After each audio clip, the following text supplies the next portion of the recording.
Thank you very much, people. Welcome to session 3, I believe we're on now, of God Passes By. It's a great pleasure to have each and every one of you here. It's a Saturday. It's a beautiful Saturday around the world. Hopefully you're all feeling inspired. Hopefully you're coming in from a horrendous week at work where you've been out, non-stop, and now you finally get to be home by yourselves and relaxed. I feel that that's not the case. You probably have been quarantined the entire time, people. But anyway, it means we get to study this beautiful text. So we are doing God Passes By. I'm going to give you a very quick recap as to what happened last session. Things we'd covered had been the declaration of the Bab. We know that Mullah Hussein went there. He was believed he was followed by 17 other souls. So we had our 18 letters of the living. The Bab then told the letters of the living to spread out far and wide across Iran and go and share the message until 361 people were then to be converted. The Bab would not go on pilgrimage. So that information was given to the maternal uncle of the Bab in Shiraz.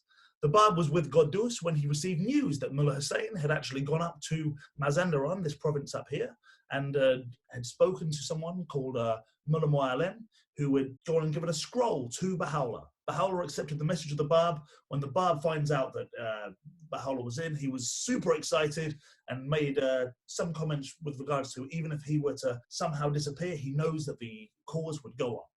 The Bab then goes on his pilgrimage. He goes by boat. He goes round here. He eventually gets to Jeddah. He goes to Mecca and Medina. And two main things happen here. One of them, he meets Mirza Mohit. Mirza Mohit was one of the followers of Sayyid Kazim, the very tall, lean, thin guy. And he sees him, and the Bab holds his hand at the Kaaba and says, "Do you believe?" And it says, "I want you to either accept me or to publicly denounce me. The choice is yours." He gets a little bit panicked and says, "Oh, I don't know. I have some questions. Please answer my questions." He then runs off and goes back to Karbala, as the Bab had predicted. The Bab sends him a message answering all his questions, but he doesn't believe.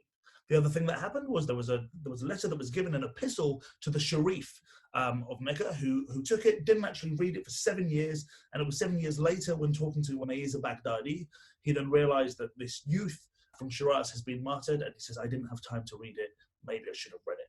After the epistle is given, the Bab then returns back from pilgrimage to none other than Bandar Bushehr. Bandar meaning port, and Bushehr is obviously the name of the town. He comes here. He then says to Godus, we've had a 6-month pilgrimage together. It's been nice. I want you to know that you and I will never meet again, and you will indeed meet him whom God shall make manifest. You will meet Baha'u'llah, essentially. Oh, and you'll be martyred, you will die. Before he does that, he sends him off and he says, "Can you please go to Shiraz and teach the faith to my maternal uncle, and also someone by the name of Mullah Sadegh." Mullah Sadegh, who's a slightly older gentleman who goes up into his mosque, and he's doing the call to prayer, doing the azan, and as he's doing this, he adds the words that the Ali Qabla Muhammad verily will be the servant of the Baghiyatullah, and this is what the Bab had asked, which basically means the Ali Qabla Muhammad, the Ali before Muhammad, and the Bab's name is Sayyid Ali Muhammad. So Ali, the name comes before Muhammad, is the servant of the remnant of God, referring to Baha'u'llah. So he goes on the podium, he does this. People lose their mind. They find this blasphemous. As a result, his beard is burned, Godus' beard is burned. They're beaten, a halter's put through their nose. They're dragged through the streets. Pandemonium ensues. They are not happy, though, with just this alone. They have a copy of part of the Qayyum al-Azma that the Bab's written, in which he says that the powers that be, the sovereign, should divest them, give up their power and let God essentially be the center point. So the person in charge of Shiraz was a governor named Hussein Khan. He orders the Bab to come. The military go to get the Bab. The Bab sees them halfway, and the Bab says, "I am the Bab," and they say, "Run, run," and he says, "No, I'm going to come with you." He goes back to Shiraz. When he comes to Shiraz, his turban is knocked off his head. Someone by the name of Sheikh Abu Tarab asks him to pick up the turban and put it back on. Later on, the Bab is in house arrest, and he has to go to a mosque to prove and say to everyone that he is not the gate of the gate. Remember, you have the 12th Imams in Shia Islam. There were 4 gates that were talking to the 12th Imam who was in hiding, and they think that the Bab's claiming to be this 5th gate talking to him. The Bab wasn't. The Bab was claiming to be the 12th Imam. So he goes up in the mosque and he says, publicly, "I am not the gate, no problem." He's then under house arrest. Then a plan is put together by Hussein Khan and possibly Agassi, the prime minister, which is to go and kidnap the Bab. They go into the Bab's house, they go down, he scales down, grabs the Bab, comes out, only to find people screaming all around. There's been an outbreak of cholera. Hussein Khan has run away. The constable takes the Bab back to his house to see his son dying. He then says to the Bab, please help. The Bab says, drink my ablution water and your son will get better. The son gets better. The constable is absolutely in love. He's like, wow, this is amazing. Persuades Hussein Khan, look, I don't think this is a bad guy. Hussein Khan says, look, as long as he gets out of here. So the Bab then goes from Shiraz and he's taken up to Isfahan. When he's in Isfahan, he's in the Imam Jomeh's house for about 40 days or so. Then his residence is transferred to the governor, Manucher Khan's house. Manucher Khan essentially falls in love with him and says, look, I want to give you all my money and I want to marry this the sister, and is basically really in love with the Bab. The Bab says, look, the faith will spread by the people on the ground. Words to that effect. A few things happen in Isfahan. The Bab reveals a tafsir, a commentary on the Surah of Val Asr, the first letter, in fact, of Vav, which I think was a third of the size of the Quran being around 6,500 pages. So 2.5 verses, so 2,500 verses on this one letter, which was absolutely mind-blowing. After all of this, the Bab then starts heading up towards Tehran with the idea of meeting the king. And he's on his way and he stops in Kashan. We had the little dream about Haji Mirza Jania Kashani, who dreams the Bab will come and stay for 3 days. Sure enough, the Bab does go and stay for 3 days. He passes through Qom, doesn't go inside Qom, and then he's on his way to Tehran. However, the Prime Minister, Haji Mirza Agassi, has some problems with the Bab, His Holiness the Bab, meeting the king because he's worried that actually maybe they will connect and he can lose his power and all sorts. So he decides and persuades the king to send the Bab to none other than the area of Azerbaijan. And this area here, you see, is a place called Maku. Ma meaning moon, Ku meaning where is. And it's this kind of prison fortress where the mountain curves over so much that you don't see the moon. And the Bab is meant to go there. We know that Haji Mirza Agassi's cousin is the one who's in charge. Ali Khan is his name. So we are on to our next chapter now. We're dealing with the Bab in Azerbaijan. So we're gonna kick in, and seeing as this book, I think we know it was put together by the Guardian is the one who put that together. It's the 100 years, the first 100 years essentially of the Babi faith. The Guardian's the one who put it together, but a lot of the information it's got comes from Mullah Muhammad Ali, who's known as Nabil, who wrote the Dawnbreakers. So I think it's only befitting that I ask, I think we've got our own Nabil in the house, if he wouldn't mind starting us off. So is Nabil Khoradad of all the Nabils that we have? We have a plethora of Nabils out there. If you're out there, that'd be fantastic. My pleasure. The period of the Bab's banishment to the mountains of Azerbaijan, lasting no less than 3 years, constitutes the saddest, the most dramatic, and in a sense, the most pregnant phase of his 6-year ministry. It comprises his 9 months unbroken confinement in the fortress of Maku and his subsequent incarceration in the fortress of Cherik, which was interrupted only by a brief yet memorable visit to Tabriz. It was overshadowed throughout by the implacable and mounting hostility of the two most powerful adversaries of the faith, the Grand Vizier of Muhammad Shah, Haji Mirza Agassi, and the Emir Nizam, the Grand Vizier of Nasruddin Shah. It corresponds to the most critical stage of the mission of Baha'u'llah during his exile to Adrianople, when confronted with the despotic Sultan Abdulaziz and his ministers, Ali Pasha and Fuad Pasha, and is paralleled by the darkest days of Abdul Baha's ministry in the Holy Land, under the oppressive rule of the tyrannical Abdul Hamid and the equally tyrannical Jamal Pasha. Shiraz had been the memorable scene of the Bab's historic declaration. Isfahan had provided him, however, briefly with a haven of relative peace and security, whilst Azerbaijan was destined to become the theater of his agony and martyrdom. These concluding years of his earthly life will go down in history as the time when the new dispensation attained its full stature, when the claim of its founder was fully and publicly asserted, when its laws were formulated, when the covenant of its author was firmly established, when its independence was proclaimed, and when the heroism of its champions blazed forth in immortal glory. For it was during these intensely dramatic, fate-laden years that the full implications of the station of the Bab were disclosed to his disciples and formally announced by him in the capital of Azerbaijan in the presence of the heir to the throne. That the Persian Bayan, the repository of the laws ordained by the Bab, was revealed. That the time and character of the dispensation of the one whom God shall manifest were unmistakably determined. That the conference of Badash proclaimed the annulment of the old order, and that the great conflagration Mazandaran of Neriz and of Zanjan were kindled. And yet, the foolish and short-sighted Haji Mirza Agassi fondly imagined that by confounding the plan of the Bab to meet the Shah face-to-face in the capital, and by relegating him to the farthest corner of the realm, he had stifled the movement at its birth and would soon conclusively triumph over its founder. Little did he imagine that the very isolation he was forcing upon his prisoner would enable him to evolve the system designed to incarnate the soul of his faith, and would afford him the opportunity of safeguarding it from disintegration and schism, and of proclaiming formally and unreservedly his mission. Little did he imagine that this very confinement would induce that prisoner's exasperated disciples and companions to cast off the shackles of an antiquated theology and precipitate happenings that would call forth from them a prowess, a courage, a self-renunciation unexampled in their country's history. Little did he imagine that by this very act, he would be instrumental in fulfilling the authentic tradition ascribed to the Prophet of Islam regarding the inevitability of that which should come to pass in Azerbaijan. Untaught by the example of the governor of Shiraz, who with fear and trembling had at the first taste of God's avenging wrath fled ignominiously and relaxed his hold on his captive, the Grand Vizier of Muhammad Shah was, in his turn, through the orders he had issued, storing up for himself severe and inevitable disappointment and paving the way for his own ultimate downfall. Thank you. So you'll see that the Guardian here makes parallels with what happened to Baha'u'llah in Adrianople, in Edirne, in Turkey today, and also what happened with Abu Baha in the Holy Land. So he's drawing these parallels, and of course we know that whilst in Azerbaijan, in this area here, whilst in Maku in particular, that the Persian Bayan is written. The Persian Bayan being one of the most weighty books, and a lot of the things were directed from here, between Maku and Chehreg, a bit lower down.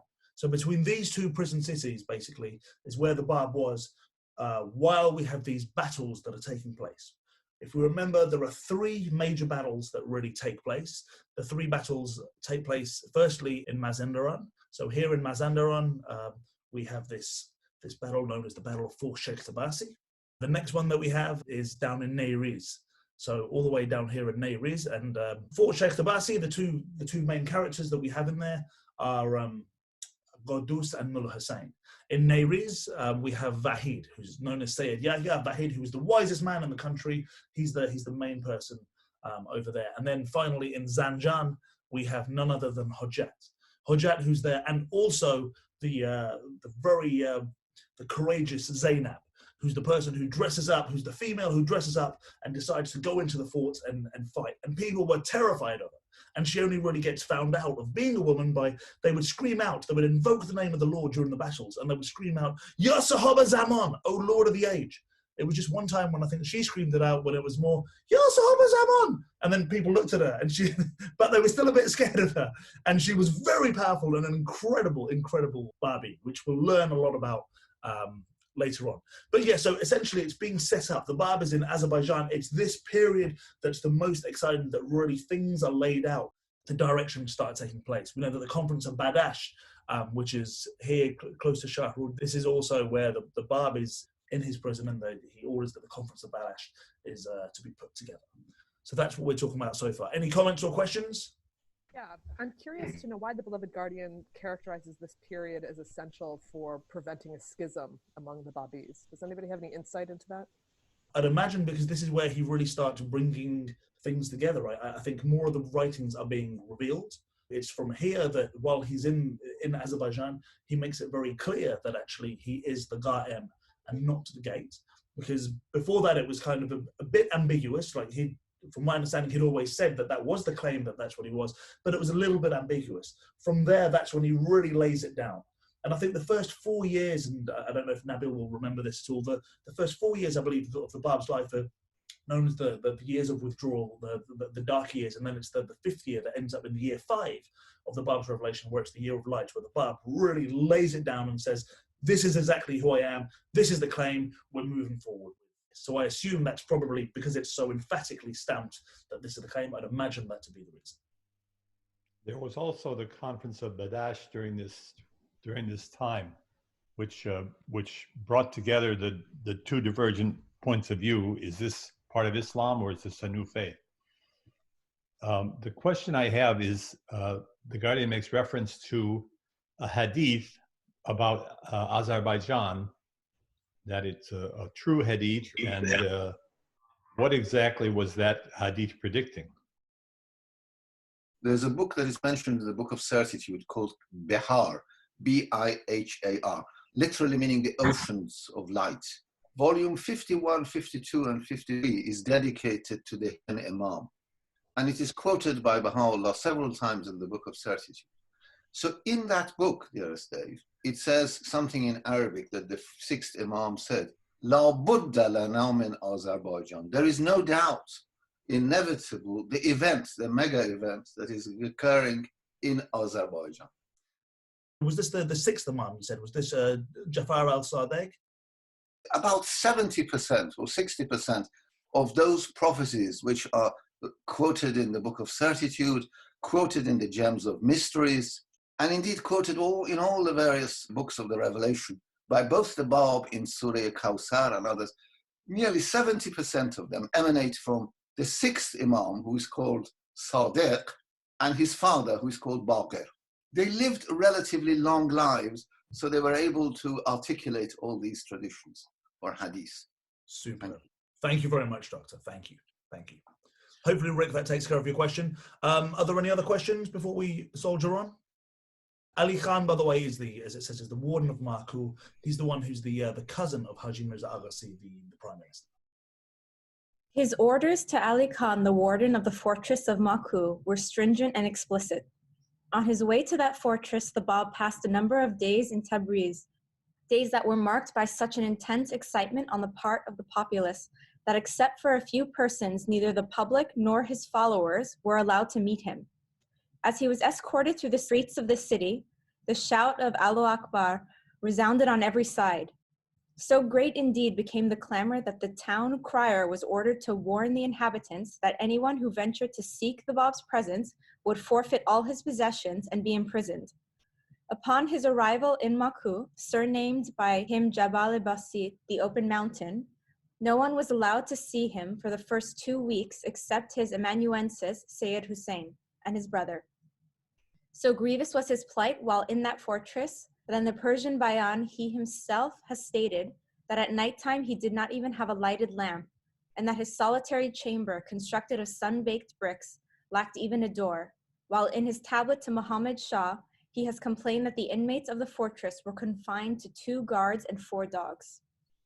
Secluded on the heights of a remote and dangerously situated mountain on the frontiers of the Ottoman and Russian empires, imprisoned within the solid walls of a 4-towered fortress, cut off from his family, his kindred, and his disciples, living in the vicinity of a bigoted and turbulent community who by race, tradition, language, and creed differed from the vast majority of the inhabitants of Persia, guarded by the people of a district which, as the birthplace of the Grand Vizier, had been made the recipient of the special favors of his administration. The prisoner of Maku seemed in the eyes of his adversary to be doomed to languish away the flower of his youth, and witness at no distant date the complete annihilation of his hopes. That adversary was soon to realize, however, how gravely he had misjudged both his prisoner and those on whom he had lavished his favors. An unruly, a proud, and unreasoning people were gradually subdued by the gentleness of the Bab, were chastened by his modesty, were edified by his counsels, and instructed by his wisdom. They were so carried away by their love for him that their first act every morning, notwithstanding the remonstrations of the domineering Ali Khan and the repeated threats of the disciplinary measures received from Tehran, was to seek a place where they could catch a glimpse of his face and beseech from afar his benediction upon their daily work. In cases of dispute, it was their wont to hasten to the foot of the fortress and with their eyes fixed upon his abode, invoke his name and adjure one another to speak the truth. Ali Khan himself, under the influence of a strange vision, felt such mortification that he was impelled to relax the severity of his discipline as an atonement for his past behavior. Such became his leniency that an increasing stream of eager and devout pilgrims began to be admitted at the gates of the fortress. Among them was the dauntless and indefatigable Mullah Hussein, who had walked on foot the entire way from Mashhad in the east of Persia to Maku, the westernmost outpost of the realm, and was able, after so arduous a journey, to celebrate the festival of Nowruz in the company of his beloved. Thank you, Babette. Thank you very much. So we see the Bab was imprisoned, as we know, in Maku, and they had 2 guards and 4 dogs per person. The Bab, you have to realize at this point in time, is almost like an A-list celebrity in terms of people around Iran knew that there was this character, this person claiming to be the Bab. So much so that when they transferred him around, they took his turban, which would have been green. Understand that the Bab, Sayyid Ali Muhammad, is a Sayyid, meaning he's a descendant of the Prophet Muhammad, peace be upon him. So as a result, the Sayyids wear green. So they had taken his green turban off deliberately and replaced it with a black turban so that people wouldn't recognize who he was. But as he was going from Tehran and he was going, passing through Tabriz, people would throng to him, and there's a lot of details that we've missed out, but people would really want to know who he is. So he's put in this area here. Again, this area here, there's a fair portion of Sunnis, and Sunnis aren't so much in love with the Sayyids. So he's put in a very hostile area in the nethermost regions of Iran, essentially, up in the northwest, right in the corner, with the idea that he would just be kept out of the way and no one would care about him. And of course, Ali Khan, who's the cousin of the Prime Minister, Haji Mirza Agassi, he would look after him. He was in strict confinement. It was an absolutely strict confinement within this prison. No one was able to talk to him. Nothing was able to happen at all. And then his 2 amanuenses were the only people that were there that were allowed to kind of speak to him. There were guests that were coming to see the Bab, but no one was allowed to see the Bab, and they didn't really know what to do. People slowly, though, in the town started turning towards the Bab, and they'd fill the square, and they'd turn towards Maku to where he is, and they'd praise his name. And if they were arguing, they'd kind of invoke the name of the Bab and say, look, well, maybe there's Sayyid Bab, Sayyid Ali Muhammad, maybe he'll do something like, let's look. So people around are slowly turning, and this is the prisoner. This is probably the highest prisoner that's in there. One day we have this story which happens within Maku, which is a beautiful story, where Ali Khan, he was out and he was walking along the river. He was walking close to the river, and he suddenly hears this noise, this beautiful noise that's coming close from the river. And he goes closer and closer. What is this noise? What is this noise? He hears this incredible sound, and it's none other than Sayyid Ali Muhammad, His Holiness the Bab, who's praying by the river.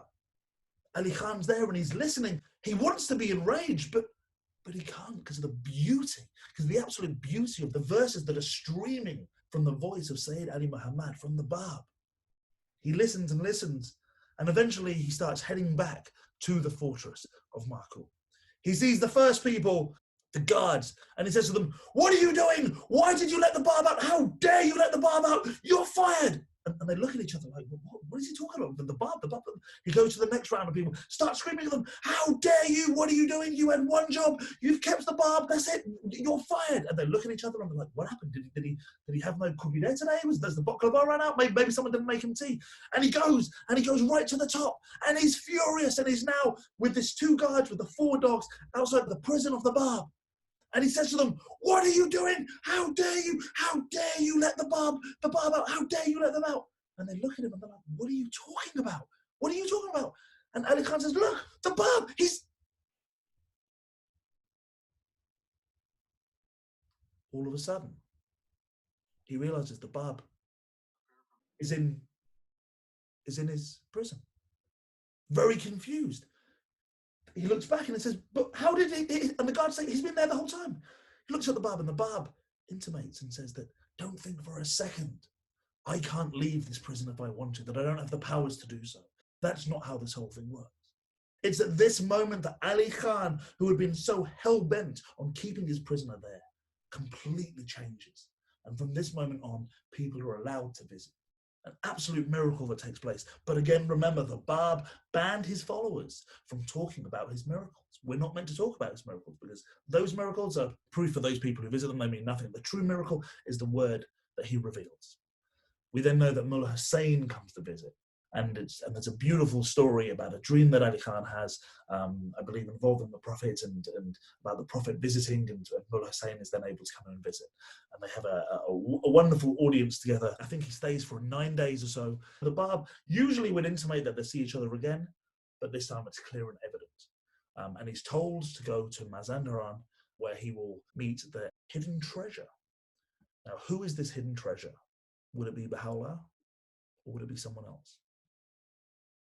Secret agents, however, charged to watch Ali Khan, informed Haji Mirza Agassi of the turn events were taking, whereupon he immediately decided to transfer the Bab to the fortress of Chehreg about April 10, 1848, surnamed by him the Jabal-i Shadid, the Grievous Mountain. There he was consigned to the keeping of Yahya Khan, a brother-in-law of Muhammad Shah. Though at the outset he acted with the utmost severity, he was eventually compelled to yield to the fascination of his prisoner. Nor were the Kurds who lived in the village of Chehreg and whose hatred of the Shias exceeded even that of the inhabitants of Maku, able to resist the pervasive power of the prisoner's influence. They too were to be seen every morning ere they started for their daily work to approach the fortress and prostrate themselves in adoration before its holy inmate. So great was the confluence of the people, is the testimony of a European eyewitness, writing in his memoirs of the Bab, that the courtyard not being large enough to contain his hearers, the majority remained in the street and listened with rapt attention to the verses of the new Quran. Indeed, the turmoil raised in Chehreg eclipsed the scenes which Maku had witnessed. Sayyids of distinguished merit, eminent ulamas, and even government officials were boldly and rapidly espousing the cause of the prisoner. The conversion of the zealous, the famous Mirza Asadullah, surnamed Dayan, a prominent official of high literary repute, who was endowed by the Bab with the hidden and preserved knowledge and extolled as the repository of the trust of the one true God, and the arrival of a dervish, a former Nawab from India, whom the Bab in a vision had bidden renounce wealth and position and hastened on foot to meet him in Azerbaijan, brought the situation to a head.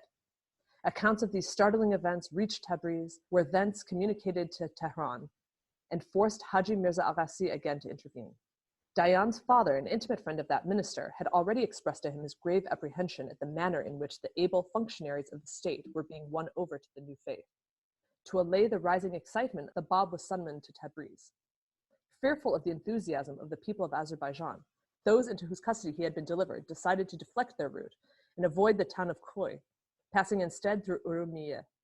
On his arrival in that town, Prince Malik Qasim Mirza ceremoniously received him, and was even seen on a certain Friday when his guest was riding on his way to the public bath to accompany him on foot, while the prince's footmen endeavored to restrain the people who, in their overflowing enthusiasm, were pressing to catch a glimpse of so marvelous a prisoner.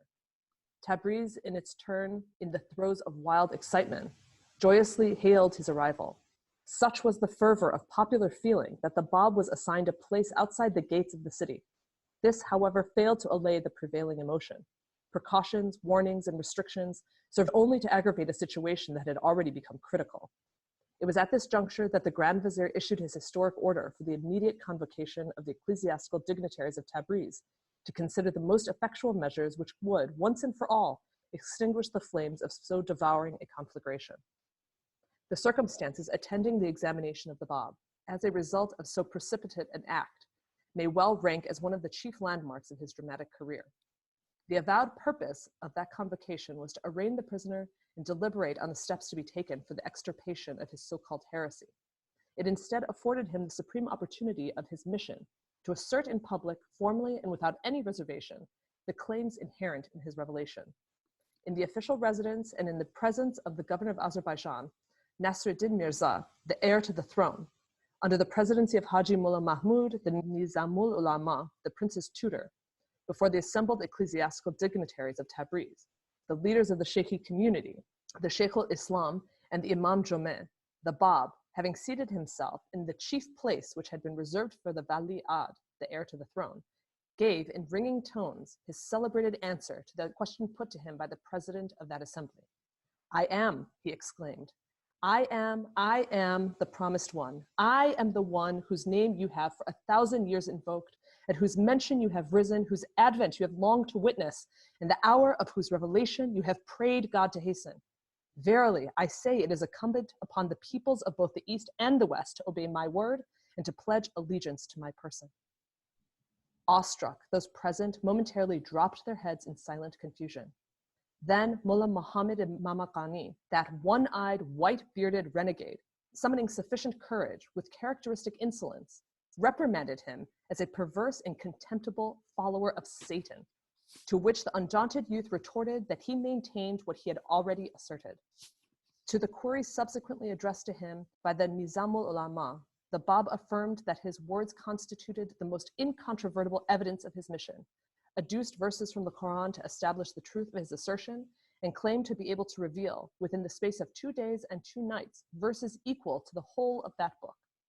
In answer to a criticism calling his attention to an infraction by him of the rules of grammar, he cited certain passages from the Quran as corroborative evidence, and, turning aside with firmness and dignity a frivolous and irrelevant remark thrown at him by one of those who were present, summarily disbanded that gathering by himself, rising and quitting the room. The convocation thereupon dispersed, its members confused, divided among themselves, bitterly resentful and humiliated through their failure to achieve their purpose. Far from daunting the spirit of their captive, far from inducing him to recant or abandon his mission, that gathering was productive of no other result than the decision arrived at after considerable argument and discussion to inflict the bastinado on him at the hands and in the prayer house of the heartless and avaricious Mirza Ali Asghar, the Sheikh al-Islam of that city. Confounded in his schemes, Haji Mirza Agassi was forced to order the Bab to be taken back to Chehreg. Thank you very much, Nisa. So it's really, really kicking off. We're in Maku, and one of the things that happened in Maku, actually, which was kind of cool, is that we had this prison city where the Bab is, and the Bab is in Maku. People fall in love with him so much, he then heads down to Chehreg. He's then sent to Chehreg because there's too much going on there, so he's sent down to this other prison city. So we've got the next prison governor who's making sure the Bab is under confinement at all costs and the rest of it.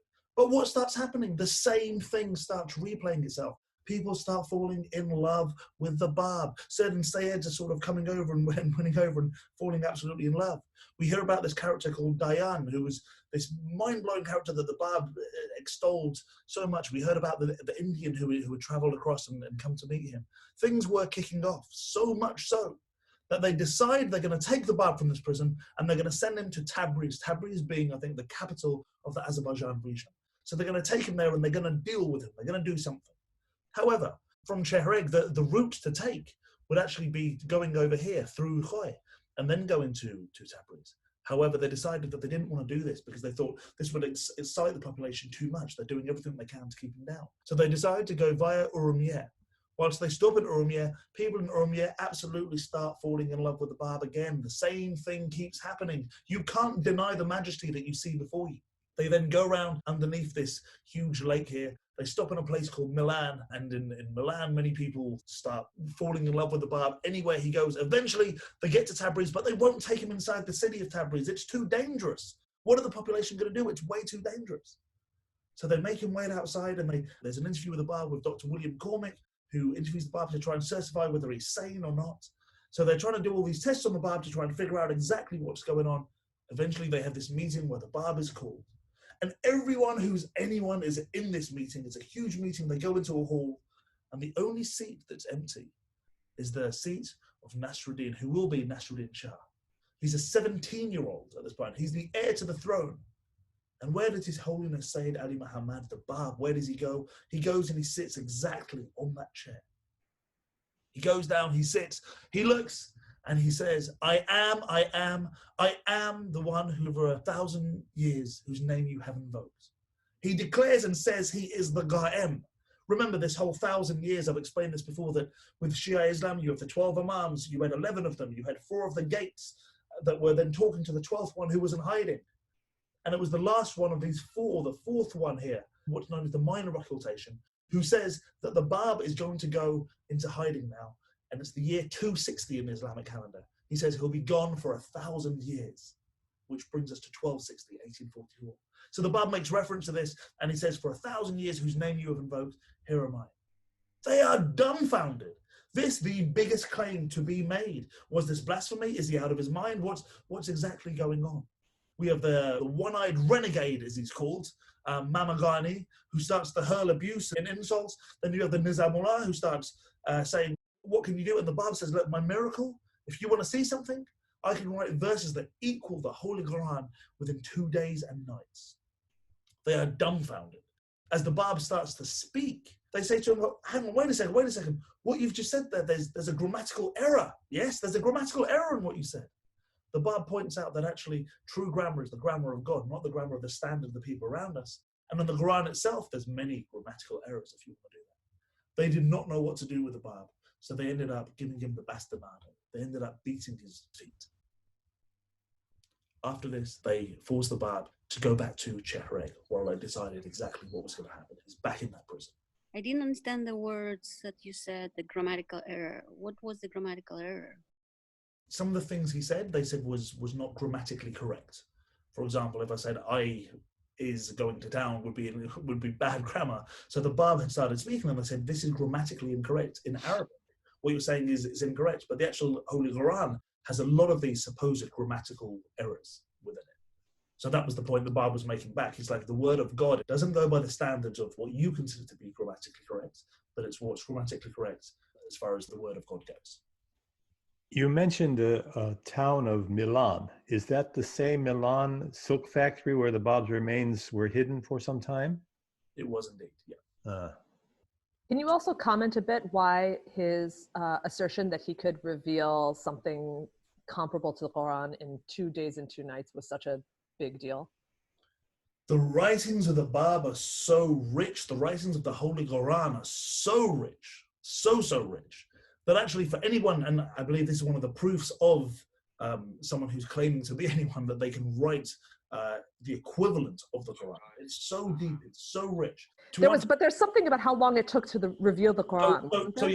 So to answer your question, the writings of the Bab are so deep, the writings of the Quran are so deep, and the Quran, you have to bear in mind, took 23 years to reveal.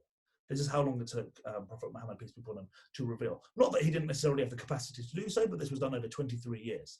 So the Bab is saying, I can do this within 2 days and 2 nights. And what makes the Quran and the holy writings of the Bab especially so difficult to write, this whole abjad system where A equals 1, B equals 2, blah, blah, blah, blah. So when you have certain words, there's a numerical value, and those numerical values have to make sense as well. You might have a sentence and then you can add up all the numerical value of those letters, and then that means something. So it's not just a case of writing something and, you know, the world is great and we should all be loving. It's like, no, there's a deeper meaning within that. There's this mathematical kind of formula. So to do that, to write something, 6,500 verses, essentially, within 2 days and 2 nights, is mind-blowing. It's unfathomable, in fact. And we know that the Bab is very different in his 6 years of prophetic consciousness. He wrote 5 million words. The volume is insane. Baha'u'llah in 40 years writes 6 million. So it's not that Baha'u'llah couldn't do that, of course, but this is the intensity with which you write. And this is what the Bab's saying. If you want to see something special, you want to see it. Had the Bab have suggested that he could have done this in 6 months, even, that would have been a huge claim, let alone 2 days and 2 nights. I really agree with that point, because I remember that reading hadith from Quran that Prophet Muhammad was saying that how his writings, for example, some verses from Quran, has much more strength than, for example, Bible, or 5 times. He also claims some power of that, you know, his message, that it's more powerful than Bible. So I think there is a connection with that, that each next the new revelation has or new messenger has the power of his message is stronger than previous one. That's number one. And number two, I have a question about the sayings that I am the one. Is I mean, we as Baha'is know from the Bab himself, but are there any research papers about that? I was under the impression, and perhaps Dr. Fernand Abasir can clarify this, or anybody else, that I think it was 3 times that the claim would be made. And to my understanding, there are reports outside the Baha'i world of this claim being made. And in fact, this is one of the reasons they wanted to punish him, because it was so ridiculous that he was making such a claim. Is there a significance between the 2 days and 2 nights time-wise, or no? As far as I'm aware, no. But a real big claim, and yeah, this everything the Bab did was very much by nothing was by accident. Everything was very specific and very, very chiseled to the point. And the whole numerology aspect is very interesting. But I'm just going to share a little story with you, actually, whilst we're here, which is to do with Maku, this prison that we had up in Maku, and it's a story that Mr. Hooper Dunbar shares. And Mr. Hooper Dunbar had the pleasure of actually going and visiting Maku. He says, you know, you'd go up this mountain and you'd sort of see these little rocks falling off as from the mountain down by the prison city, and you'd be there. And apparently, the prison that the Bab was in, the cell that the Bab was in, many Babis would go and visit. This is even after, you know, many years after the passing of the martyrdom of the Bab. So what the government decided to do, the powers that be decided to completely knock it down, to demolish it. Once they did this, they then built a mosque on it. What happened is people kept going to the mosque, and for some reason, and this is the local dear Muslim brothers and sisters, they would go to the mosque and they would pray, and a lot of their prayers would come true, and they'd be like, wow, this is incredible. So much so that this mosque became known as the Mosque of Miracles. And they were like, wow, this is incredible. And then people started to look into what's so special about this mosque. Lo and behold, they find out that the Bab stayed. So this whole thing to try and conceal it had sort of backfired. This dramatic, this unqualified and formal declaration of the Bab's prophetic mission was not the sole consequence of the foolish act which condemned the author of so weighty a revelation to 3 years' confinement in the mountains of Azerbaijan. This period of captivity in a remote corner of the realm, far removed from the storm centers of Shiraz, Esfahan, and Tehran, afforded him the necessary leisure to launch upon his most monumental work, as well as to engage on other subsidiary compositions designed to unfold the whole range and impart the full force of his short-lived yet momentous dispensation, alike in the magnitude of the writings emanating from his pen and in the diversity of the subjects treated in those writings. His revelation stands wholly unparalleled in the annals of any previous religion. He himself affirms while confined in Maku that up to that time his writings embracing highly diversified subjects had amounted to more than 500,000 verses. The verses which have rained from this cloud of divine mercy, is Baha'u'llah's testimony in the Kitab-i-Iqan, have been so abundant that none have yet been able to estimate their number. A score of volumes are now available. How many still remain beyond our reach? How many have been plundered and have fallen into the hands of the enemy, the fate of which none knoweth?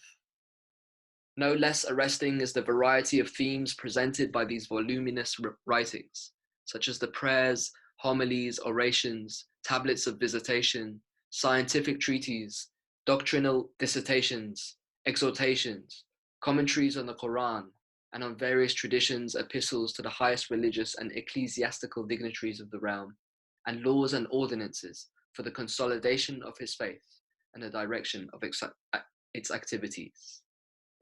Already in Shiraz, at the earliest stage of his ministry, he had revealed what Baha'u'llah has characterized as the first, the greatest and mightiest of all books.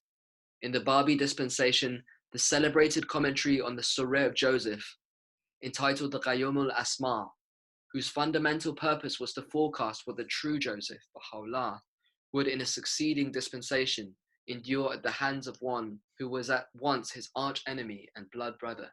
This work, comprising above 9,300 verses and divided into 111 chapters, each chapter a commentary on one verse of the above mentioned surah, opens with the Bab's clarion call and dire warnings addressed to the concourse of kings and the sons of kings, forecasts the doom of Muhammad Shah, commands his Grand Vizier Haji Mirza Agassi to abdicate his authority, admonishes the entire Muslim ecclesiastical order, cautions more specifically the members of the Shia community, extols the virtues and anticipates the coming of Baha'u'llah, the remnant of God, the most great master, and proclaims in unequivocal language the independence and universality of the Babi revelation, unveils its import, and affirms the inevitable triumph of its author.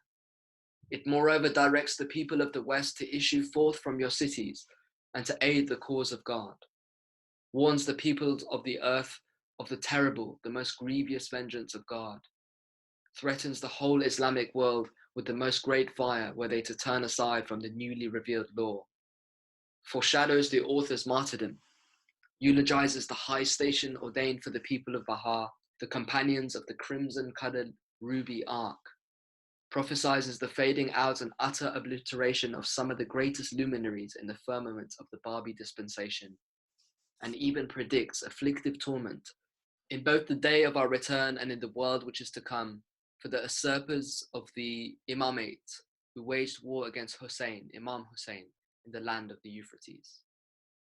It was this book which the Babis universally recognized during almost the entire ministry of the Bab as the Quran of the people of the Bayan, whose first and most challenging chapter was revealed in the presence of Mullah Hussein on the night of its author's declaration, some of whose pages were borne by that same disciple to Baha'u'llah as the first fruits of a revelation which instantly won his enthusiastic allegiance, whose entire text was translated into Persian by the brilliant and gifted Tahireh, whose passages inflamed the hostility of Hussein Khan and precipitated the initial outbreak of persecution in Shiraz, a single page of which had captured the imagination and entranced the soul of Hujat, and whose contents had set afire the intrepid defenders of the fort of Sheikh Tabarsi and the heroes of Neriz and Zanjan. This work of such exalted merit, of such far-reaching influence, was followed by the revelation of the Bab's first tablet to Muhammad Shah, of his tablets to Sultan Abdul Majid and to Najab Pasha, the Valley of Baghdad, and the Sahifi Ibn al-Haramain revealed between Mecca and Medina, in answer to questions posed by Mirza Muhit-i-Kermani, of the Epistle of the Sheriff of Mecca, of the Kitab al-Ruh, comprising 700 surahs, of the Khasal-i-Sabeh, which enjoin the alteration of the formula of the Azan, of Reza-i-Furul-i-Azadiyeh, rendered into Persian by Mullah Muhammad Taqiyya-i-Harati, of the commentary of the Surah of Kothar, which effected such a transformation in the soul of Wahid, of the commentary of the Surah of Val-Asr in the house of the Imam Jomeh of Esfahan, of the dissertation on the specific mission of Muhammad, written at the request of Manu Sher Khan, of the second tablet to Muhammad Shah, craving an audience in which to set forth the truth of the new revelation and dissipate his doubts, and of the tablet sent from the village of Sia Dihan to the ulamas of Qazvin and to Hadi Mirza Agassi, inquiring from him as to the cause of the sudden change in his decision. The great bulk of the writings emanating from the Bab's prolific mind was, however, reserved for the period of his confinement in Maku and Tehrik. This period must probably belong to the unnumbered epistles which, as attested by no less an authority than Baha'u'llah, the Bab specifically addressed the divines of every city in Persia, as well as to those residing in Najaf and Karbala, wherein he set forth in detail the errors committed by each one of them. It was during his incarceration in the fortress of Maku that he, according to the testimony of Sheikh Hassan Zunuzi, who transcribed during those 9 months the verses dictated by the Bab to his amanuensis, revealed no less than 9 commentaries on the whole of the Quran, commentaries whose fate, alas, is unknown, and one of which, at least the author himself affirmed, surpassed in some respects a book as deservedly famous as the Qayyum al-Asma. Within the walls of that same fortress, the Bayan exposition, that monumental repository of the laws and precepts of the new dispensation, and the treasury enshrining most of the Bab's references and tributes to, as well as his warning regarding him whom God will make manifest, was revealed. Peerless among the doctrinal works of the founder of the Babi dispensation, consisting of the 9 Wahids, unities, of 19 chapters each, except the last Wahid, comprising only 10 chapters, not to be confounded with the smaller and less weighty Arabic Bayan, revealed during the same period, fulfilling the Muhammadan prophecy that a youth from the Bani Hashim will reveal a new book and promulgate a new law, wholly safeguarded from the interpolation and corruption which has been the fate of so many of the Bab's lesser works. This book, of about 8,000 verses, occupying a pivotal position in Babi literature, should be regarded primarily as a eulogy of the Promised One, rather than a code of laws and ordinances designed to be a permanent guide to future generations. This book at once abrogated the laws and ceremonials enjoined by the Quran regarding prayer, fasting, marriage, divorce, and inheritance, and upheld in its integrity the belief in the prophetic mission of Muhammad, even as the Prophet of Islam before him had annulled the ordinances of the gospel, and yet recognized the divine origin of the faith of Jesus Christ. It moreover interpreted in a masterly fashion the meaning of certain terms frequently occurring in the sacred books of previous dispensation, such as paradise, hell, death, resurrection, the return, the balance, the hour, the last judgment, and the like. Designedly severe in the rules and regulations it imposed, revolutionizing in the principles it instilled, calculated to awaken from their age-long torpor the clergy and the people, and to administer a sudden and fatal blow to obsolete and corrupt institutions, it proclaimed, through its drastic provisions, the advent of the anticipated day, the day when the summoner shall summon to a stern business, when he will demolish whatever hath been before him, even as the apostle of God demolished the ways of those that preceded him. It should be noted in this connection that in the third Vahid of this book, there occurs a passage which, alike in its explicit reference to the name of the Promised One, and in its anticipation of the order which, in a later age, was to be identified with his revelation, deserves to rank as one of the most significant statements recorded in any of the Bab's writings. Well is it with him, is his prophetic announcement, who fixeth his gaze upon the order of Baha'u'llah, and rendereth thanks unto his Lord. For he will assuredly be made manifest. God hath indeed irrevocably ordained it in the Bayan.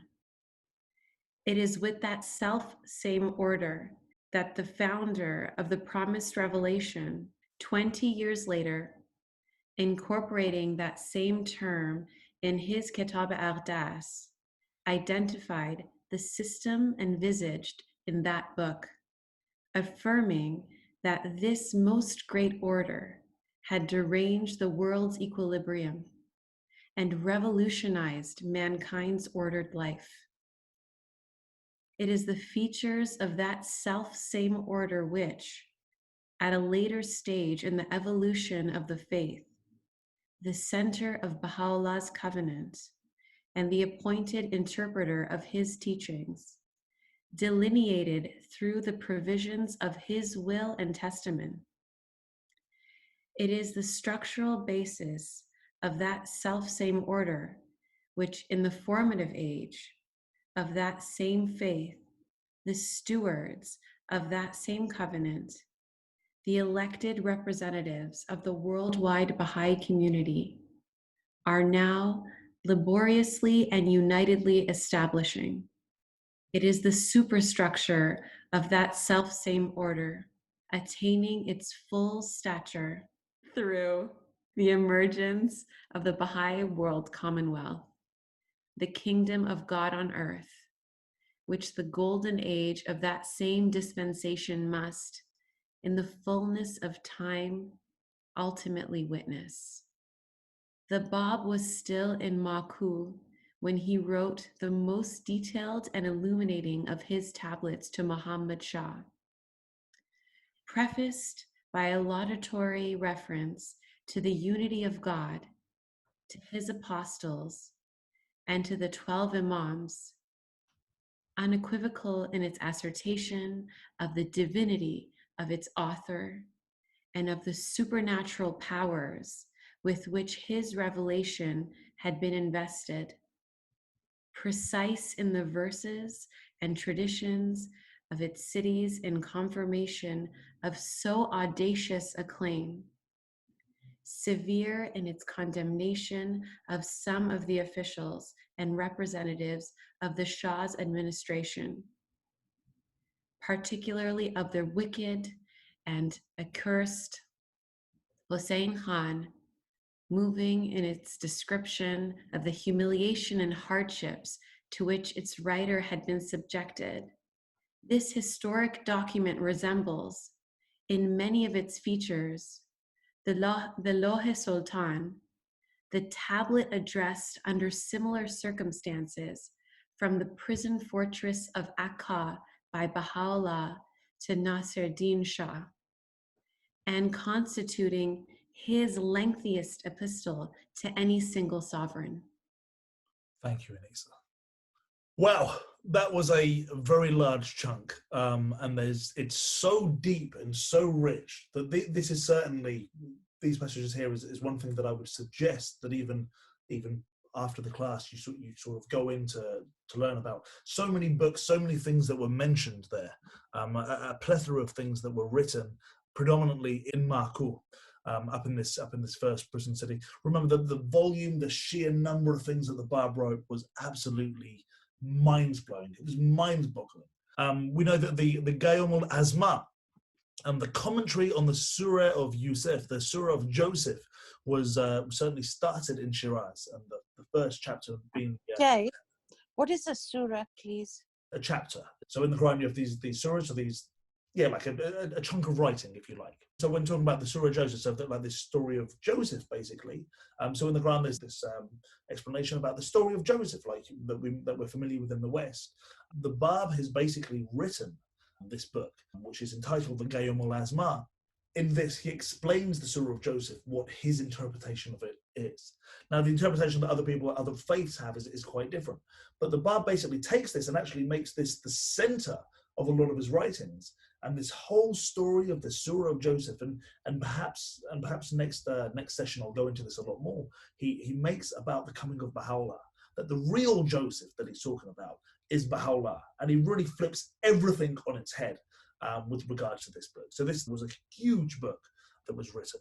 A typical book perhaps maybe is 200 pages, just your average sort of book. The Bab has some books, I think there's 2 books in particular, that are 3,000 pages long, which is just ridiculous sized books. We know there's 95% of his writings were in Arabic, just 5% were in Farsi. The tip of the iceberg has barely been touched when it comes to the Bab's writings. So thick and so fast, a lot of these things he wrote. It also then touches on the Persian Bayan. Now the Persian Bayan, this book, which can be seen as a book of laws, but actually it's really a eulogy of the Promised One. This was written up in Maku. So this Persian Bayan, there are 2 Bayans, there's the Persian Bayan and the Arabic Bayan. They're not just a Persian version and an Arabic version, they're slightly different. The Arabic Bayan's a lot smaller, it's less weighty.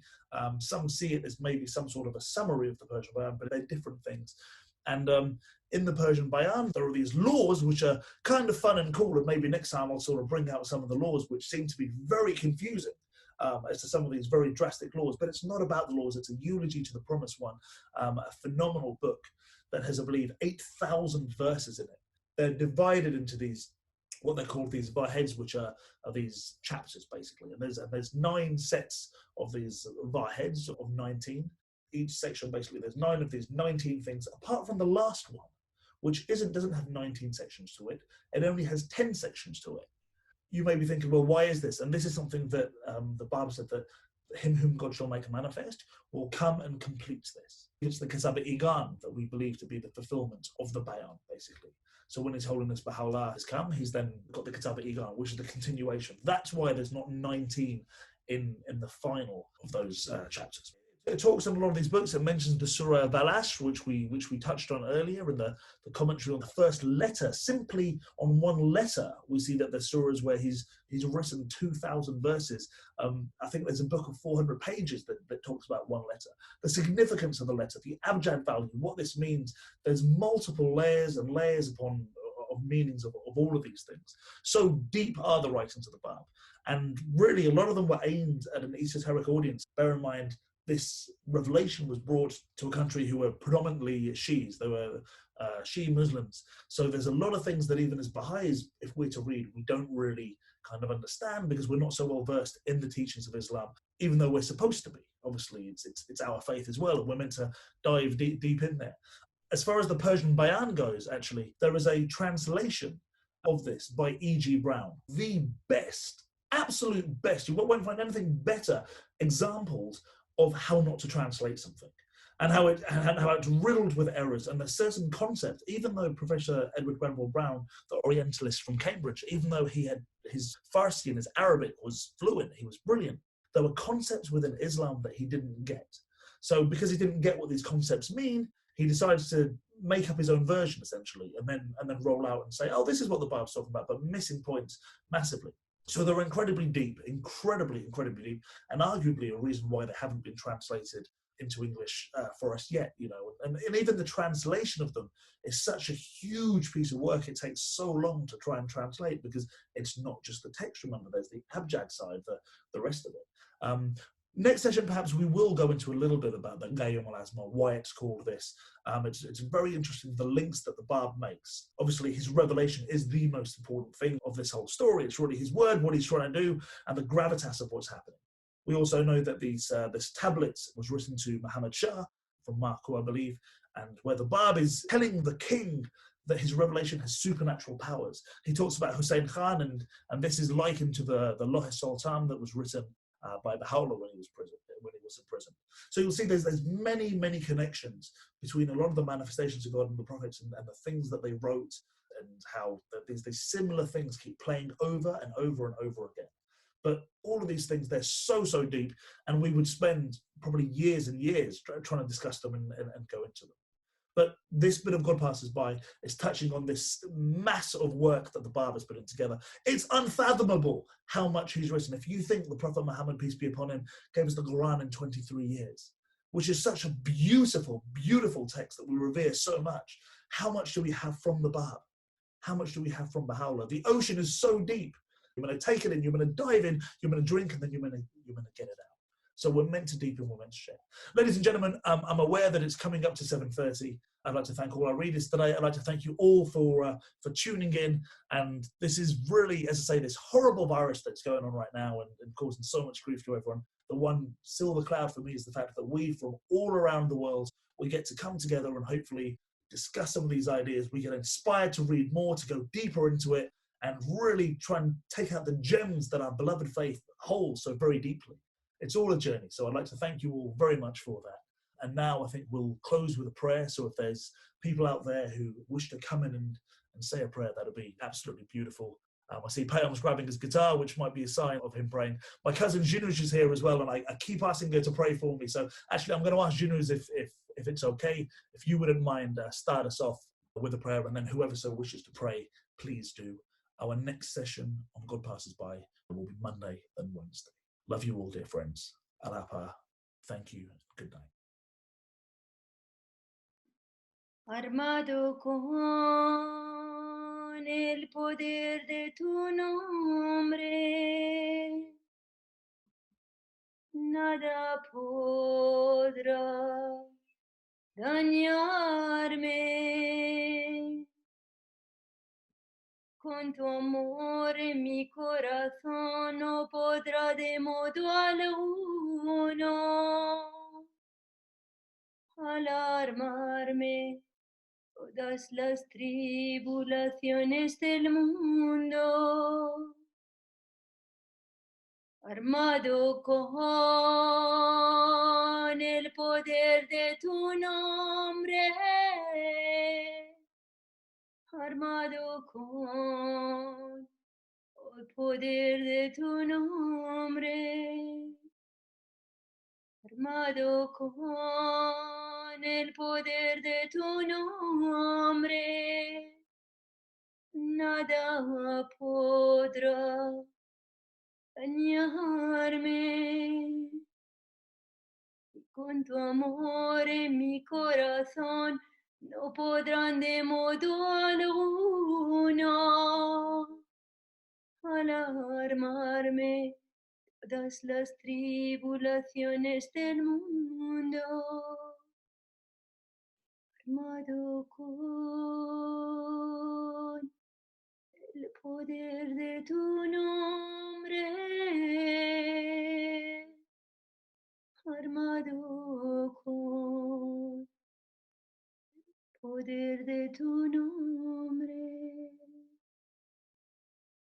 dado con el poder de tu nombre. Nada, nada podrá